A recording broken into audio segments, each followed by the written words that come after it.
Okay, so what if I told you that the New England in the States wasn't the first attempt at the concept of a New England? In 1066, the Norman conquest of England upended the Anglo-Saxon ruling class and potentially inadvertently created the first New England in Eastern Europe in the 11th century. In the wake of the conquest, William the Conqueror replaced almost the entire Anglo-Saxon nobility with Norman lords. In the wake of this upheaval, some Anglo-Saxons chose to stay and resist Norman rule through rebellions, while others sought refuge abroad. Contemporary accounts indicate that many of these battle-hardened refugees ended up in the elite Varangian Guard of the Byzantine emperors. This Varangian Guard was the Byzantine emperor's corps of foreign elite soldiers, traditionally composed of Norsemen. However, by the late 11th century, it included a substantial number of English exiles. Amid the flow of English emigrants to Byzantium arose a curious medieval legend that a group of Anglo-Saxon refugees founded a new homeland in Eastern Europe. They're said to have founded a realm called New England, or Nova Anglia in Latin. The story survives in two medieval sources. The first is the Chronicon Universale Anonymi Laudunensis, a Latin chronicle written by an English monk in France around the early 13th century. The second is an Icelandic saga about King Edward the Confessor, known as the Jotvarðar saga, compiled in the 14th century, but likely based on earlier oral or written material. Both sources tell essentially the same tale. After the Norman conquest, a large band of English exiles ventured across the seas and eventually established a new settlement far to the east. Once it became clear by the 1070s that the King of Denmark wouldn't intervene to restore the English throne, a coalition of English nobles decided to leave their homeland. The saga says they assembled a fleet of 350 ships carrying a great host, including 3 earls and 8 barons, under the leadership of one Siward, Earl of Gloucester. This intrepid Anglo-Saxon fleet sailed out of the North Sea and into history. They passed by the coasts of France and Iberia and entered the Mediterranean through the Straits of Gibraltar. On their journey, the English exiles proved their prowess by capturing the North African port of Ceuta, seizing its treasure, and then conquering the Balearic Islands of Majorca and Minorca. These adventurous exploits, while reading almost like an epic, set the stage for their arrival in the Byzantine world. When the fleet reached Byzantine waters, according to the two sources, they learned that Constantinople was besieged and in need of help. The English came to the empire's rescue. They sailed to Constantinople, broke the naval blockade, and helped defeat the besieging army. In gratitude, Emperor Alexios Komnenos offered the English warriors a choice. On the one hand, he invited them to settle in his capital and serve as his personal guard, like other earlier Anglo-Saxon exiles had done. While a number of the exiles accepted this offer, thus bolstering the ranks of the Varangian Guard, the rest, led by Earl Siward, yearned for a territory to rule themselves. They lamented that they had no realm to rule over in their old age, and begged Alexios for land of their own. Alexios responded with an intriguing proposition that these freedom-loving, battle-hardened veterans couldn't help but jump at. He told them of a, quote, land lying north in the sea that had once belonged to the Eastern Roman Empire, but had long been overrun by pagan inhabitants. If the English could reconquer this land from its heathen rulers, he would grant it to them to hold as their own fief, free of imperial tax. Empowered by this promise, the Anglo-Saxon refugees set sail from Constantinople, heading across the Black Sea. The saga specifies that the Promised Land lay 6 days and nights' sail across the sea to the east and northeast from Constantinople. This detail intriguingly corresponds to the sailing time from Constantinople to the vicinity of Crimea, hinting that the story may preserve authentic geographical knowledge. Upon reaching the designated region, the northeastern coast of the Black Sea, the English exiles waged a series of successful battles against the local pagan inhabitants. Having conquered the territory, they took possession, and in a poignant nod to their lost homeland, they called it England. They founded towns and fortified places, bestowing on them the names of English cities such as London and York. In establishing this New England, the Anglo-Saxon emigrants also maintained their religious and legal traditions. The story notes that they refused to adopt the local Byzantine church practices and instead sought bishops and clergy from the Holy Roman Empire. In other words, they aligned with Western Christendom in worship, perhaps reflecting their loyalty to the Latin rites they knew. According to the two sources, the English colonists continued to live in English style in this thriving colony. For a long time, historians approached the New England story with caution. The sources are relatively late, written decades or even a century after the supposed events, and parts of the tale seemed exaggerated or romanticized. Indeed, some elements of the saga read like romance rather than sober history. For instance, the detour to seize riches in North Africa and Spain. The timeline is also suspect. The chronicle dates the English arrival in Constantinople to around 1075, but Alexios Komnenos wasn't emperor until 1081. This suggests the tale as recorded isn't perfectly aligned with actual chronology, though such minor inaccuracies don't necessarily disprove a thing. Despite these issues, researchers have uncovered a surprising amount of corroborating evidence that an Anglo-Saxon exile community did settle around the Black Sea. It's universally accepted that substantial numbers of Anglo-Saxons went to Constantinople after 1066 to join the Varangian Guard. These elite fighting men would eventually need land and families of their own.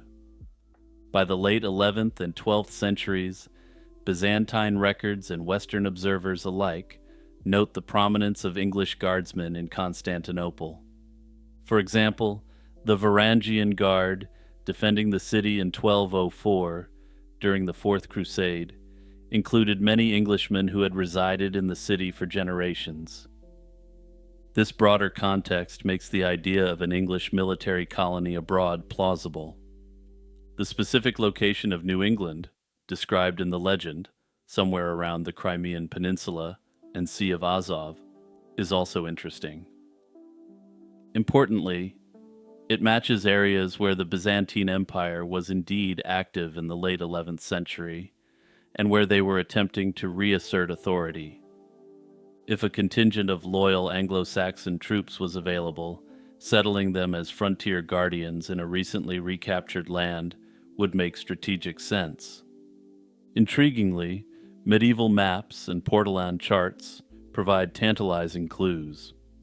Starting in the 14th century, Genoese and Catalan navigators mapping the Black Sea coast recorded place names that sound eerily English. One recurring name is Susaco, or Porto di Susaco, on the northeastern Black Sea coast. Scholars interpret Susaco as derived from Saxon, or possibly even from Sussex, which is itself short for South Saxons. To the northwest of Susaco, some charts show a place called Londina, which appears to preserve the name London.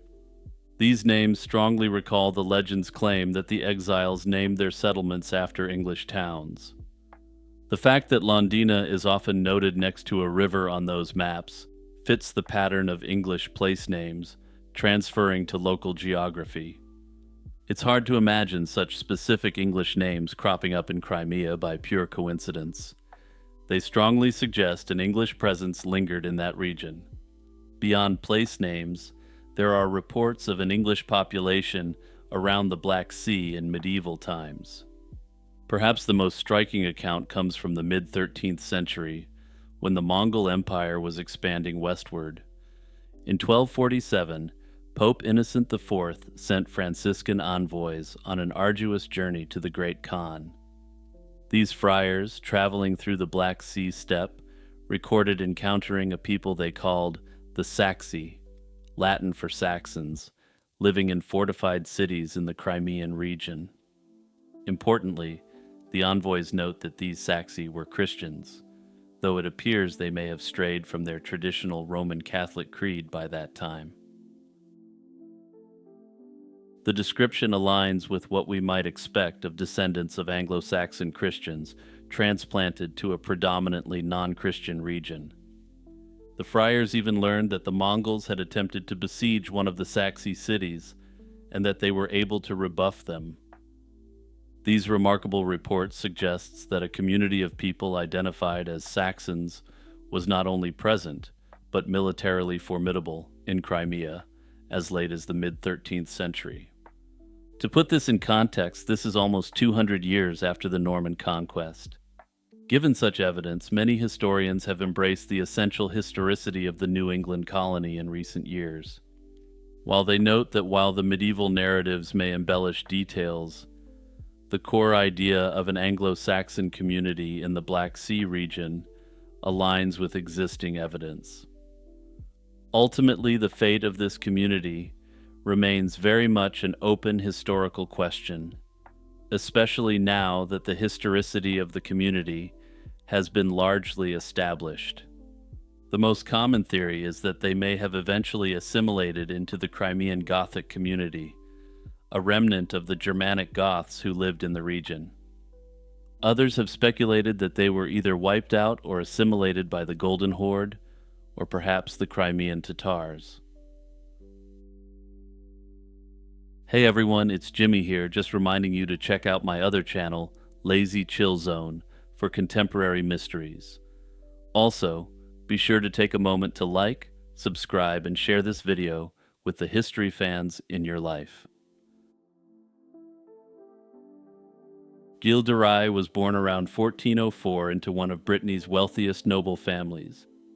By inheritance, he became Baron of Retz, one of the oldest baronies in Brittany, and amassed extensive estates across Brittany, Anjou, Poitou, and other regions.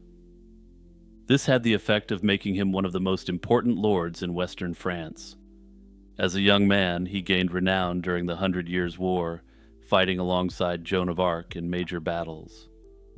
In 1429, after helping lift the English siege of Orléans and participating in numerous victories, Gilles was appointed Marshal of France, the nation's highest military rank.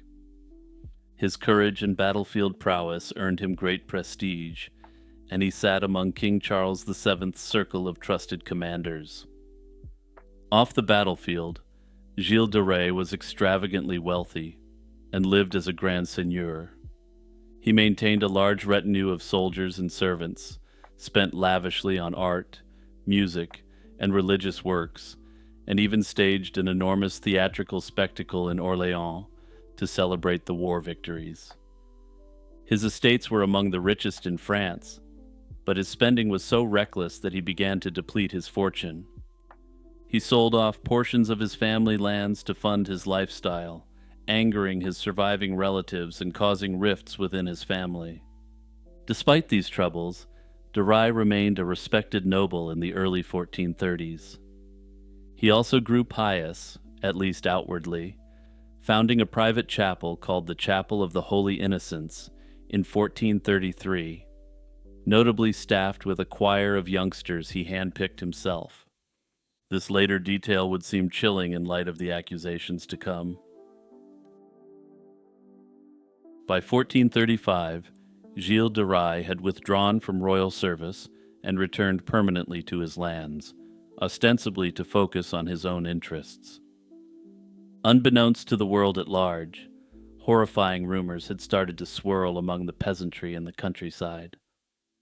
Little ones were disappearing from villages near de Rais' castles, never to be seen again. At first, such absences raised little alarm. It was not uncommon for peasants to enter service in a noble's household and lose contact with their families. Some parents likely believed their missing sons had been taken on as pages or servants by the Baron. But as the years went on, whispers grew that something far more sinister was afoot. According to later trial testimony, By the late 1430s, people in the area had seen de Rye's servants disposing of the corpses of dozens of youngsters. Still, locals felt powerless to act against so powerful a lord and a man who was widely hailed as a hero of France. Inside Gilles de Rais's palatial halls, dark deeds were indeed taking place if the confessions are to be believed. De Rye had taken to studying alchemy and demon summoning, possibly in desperation to restore his dwindling wealth.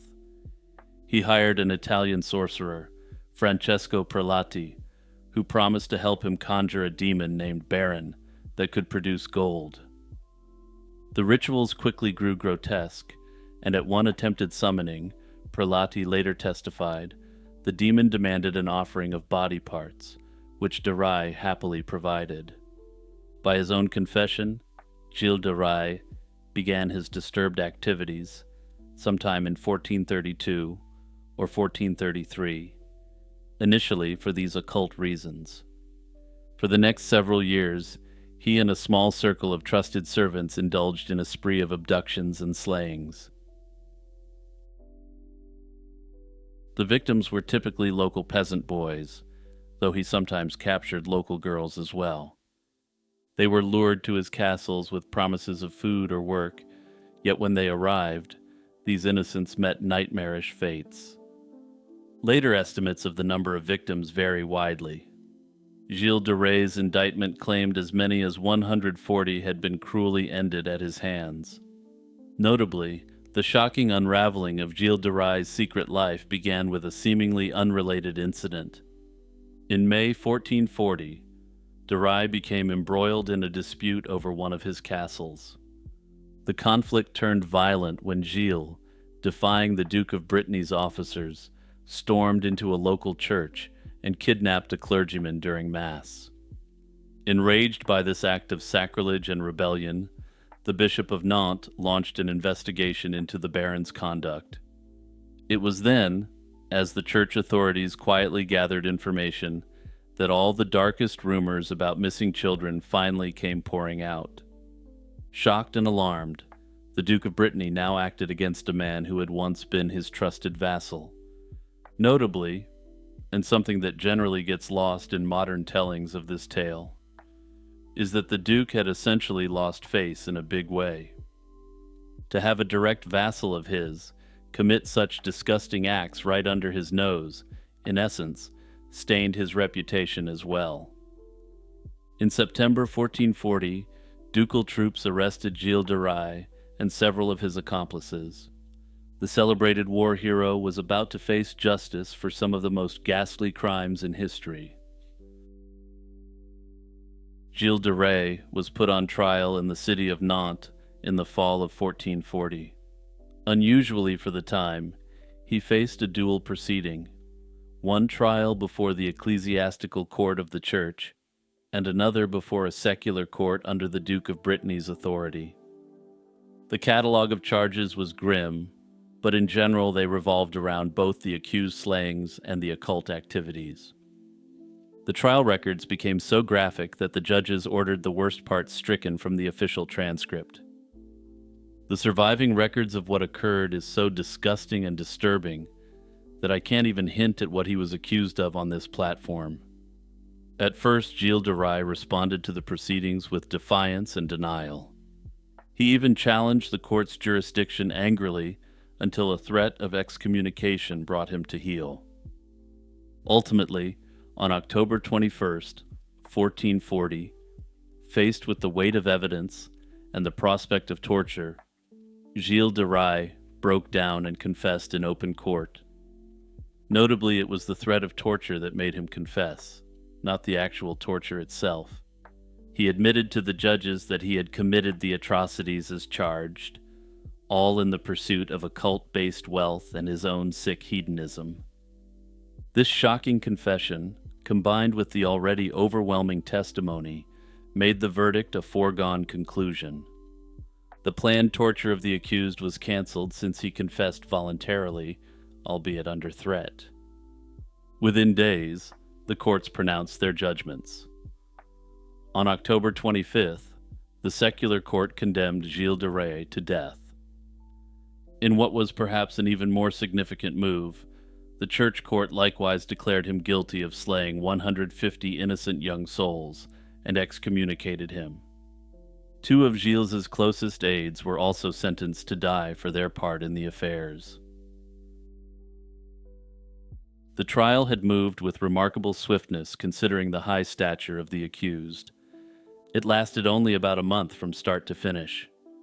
In that brief span, the illustrious Marshal of France, once a shining star of Joan of Arc's army, had been unmasked as one of the worst people in history. The conviction rested not only on Gilles's own confession, but on a multitude of eyewitness accounts and material evidence collected from his castles. Modern historians note that the robustness of the case against de Rye left little room for doubt at the time. The sentence was carried out on October 26, 1440, on a river island just outside Nantes. Gilles de Rye, age 35, was to be hanged and then burned, a common execution for those convicted of the most heinous crimes and heresy. He was to be finished off alongside his two chief accomplices. Contemporary accounts say that Gilles de Rye approached his execution with dignity and remorse. He addressed the gathered crowd, expressing contrition for his sins, and urged his partners in crime to pray for their own personal forgiveness for what they had all done. At mid-morning, Gilles was hanged until dead, and his body, suspended above a pyre, was then lowered into the flames. Thus ended the life of Gilles de Rye, in infamy and fire, damned forever for his disgusting and depraved conduct. In the centuries since 1440, the case of Gilles de Rye has remained a subject of both morbid fascination and debate. Early on, many simply accepted the verdict at face value. Over time, however, some historians began to question whether Gilles de Rye was truly the monster the 1440 trial had depicted. Skepticism about the case arose as early as the Enlightenment. Voltaire commented that the occult and witchcraft portion of the trial necessarily cast doubt on the conclusions reached in said trial, and this hesitation planted the seed of doubt for future historians. In the late 19th and early 20th centuries, a few writers openly argued that de Rye had been wrongfully condemned. These early revisionists wondered if the sensational charges were trumped up by the Church or the Duke of Brittany, who stood to gain from de Rye's downfall. Or at least, that was the revisionist history theory at the time, and we'll get to that in a moment. One theory suggests that the Duke of Brittany coveted Gilles de Rye's lands and wealth. According to these historians, after the trial, the Duke acquired many of the Baron's forfeited estates. Could the Duke and the Bishop of Nantes have conspired to destroy a troublesome vassal and split his riches? Another point raised is the involvement of the Inquisition. One of de Rye's judges was an inquisitor, leading some to claim he was just another victim of witch hunt hysteria. However, according to most experts, an inquisitor being a judge in a church court in the medieval era isn't quite the rarity that some revisionist historians make it out to be. As strongly hinted at, mainstream historians find these revisionist theories unlikely. For one, most of Gilles de Rye's properties ultimately ended up with his family, and the Duke of Brittany had been a long-time protector of Gilles until compelling evidence forced his hand. Further, the humiliation wrought upon the Duke by the activities of his vassals simply can't be understated. This wasn't a one-time act. The Duke had let one of his vassals act in the most deranged manner possible for a period of up to 8 years, reflecting extremely poorly upon him. Further, the Church didn't receive anything directly from the act, and Gilles de Rye had in fact been a significant benefactor of the Church prior to the accusations. Any plot to falsely accuse de Rye would have required dozens of people, all of whom were in on it. Given the era's rudimentary coordination, such an enormous fraud would have been difficult to stage. Modern scholars also point out that by 1440, there really was an abundance of testimony about the missing children. The initial witness statements about peasant boys vanishing weren't a rumor, and there's evidence that reports were made. This stands in stark contrast to a case like Elizabeth Bathory, where despite similar accounts, there's no evidence of any actual missing people. Simply put, something real and terrible was happening, even if the precise details are tangled with medieval fears of demonic cults. Interestingly, Gilles de Rais wasn't defiant to the end by any means, and this wasn't a man who lacked personal courage or heroism. He was indeed believed to be one of the most heroic people of his era, before his true nature was known. If such an individual had been falsely accused, it's often speculated that his numerous friends and relations would have come to his rescue. However, the fact that they didn't has led many to believe that these individuals may have harbored significant suspicions about his character. Perhaps they saw him committing acts on campaign that went beyond the standard brutality of medieval warfare. At present, most historians conclude that Gilles de Rais was in fact the monster he was claimed to be, and his name will forever be associated with some of the worst individual acts in history.